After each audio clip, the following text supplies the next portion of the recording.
नमस्कार बाबा अमित देव का नमस्कार। यार आजकल ज्ञान थोड़ा ज़्यादा आने लग गया है, इतना ज़्यादा कि ओवरफ्लो होने लग गया है। लॉकडाउन में तो ये कुछ ज़्यादा हो रहा है, क्योंकि टाइम में नहीं लगा ना सोचने का, विचार करने का चीज़ों पे। अभी पीछे कोई पोस्ट पढ़ रहा था कि लोग गंगा स्नान करने जाते हैं पाप धोने के लिए, तो इसी पे सोचा कि कुछ बात करूँ कि वो पाप धोने जाते हैं, धुलेंगे या नहीं, अगर धुलते हैं तो कैसे धुलेंगे।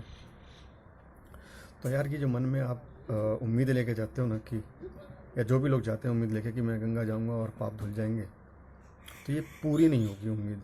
ये पिक्चर एकदम गलत है, हो ही नहीं सकता, क्योंकि सब कुछ तो कर्म है ना। अगर बुरे कर्म किए और पाप कमाए तो यार इनको धोने के लिए गंगा क्यों आए।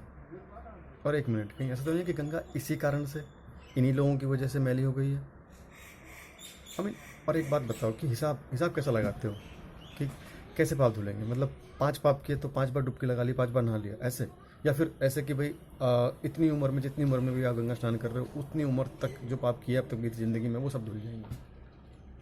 अगर ऐसा ही है तो फिर ये क्यों करना है बार बार कर कार्रवाई। ऐसे अपने परिजनों को बोल दो कि जब मेरी मृत्यु होगी तो मेरे को क्रीमेशन से पहले, मेरा दाह संस्कार करने से पहले, मेरे को दफनाने से पहले मेरे को गंगा स्नान करा देना, है ना। और सब पाप धुल जाएंगे। और अगर मन में आपके ये विचार है कि भाई मृत शरीर का गंगा स्नान करेंगे तो आत्मा तो निकल गई पहले, जब आत्मा पहले निकल गई तो वो तो गंदी रह गई। तो भाई अगर आत्मा के पाप को धोने की बात करते हो ना, वो गंगा के पानी से धुलनी नहीं है, क्योंकि पानी शरीर को टच करता है, आत्मा को नहीं। सीधी सी बात है। अगर सच में आप धोना चाहते हो अपने पाप को, तो पहला काम जो ये करना है, जिस दिन आपके मन में आए कि मुझे प्रायश्चित करना है, या जिस प्रायश्चित कारण से गंगा स्नान की तरफ जाने की बात करते हो, सबसे पहला काम, आप गंगा स्नान करो या नहीं करो, इमैटीरियल है वो, उससे फ़र्क नहीं पड़ता। जिस दिन आपके मन में विचार आए कि प्रायश्चित करना है, मुझे अपने पाप धोने, तो सबसे पहला काम वो करना है कि उस पॉइंट ऑफ टाइम के बाद, उस दिन के बाद, उस पॉइंट ऑफ टाइम के बाद आपने कोई नया बुरा काम नहीं करना है। सीधी सी बात है। बुरा काम मतलब पाप, जिसे आप धोना चाहते हो, और पाप का उल्टा हुआ पुण्य, और पुण्य आता है अच्छे कामों से। तो आपने अगर पाप धोने हैं तो आपने अच्छे काम करने हैं। पहला काम कि भैया आपने बुरे काम नहीं करने हैं आगे, जो हो गए, बीत गए, अब नहीं करूँगा ये बुरे काम। ये पहला स्टेप धोने के लिए, पाप धोने के लिए। दूसरा स्टेप कि भाई अब मैं अच्छे काम करूँगा और भरपाई करूँगा। जितने बुरे काम करे, जिस कैपेसिटी के बुरे काम करे, जैसे भी करे, छोटे बड़े, आप करो।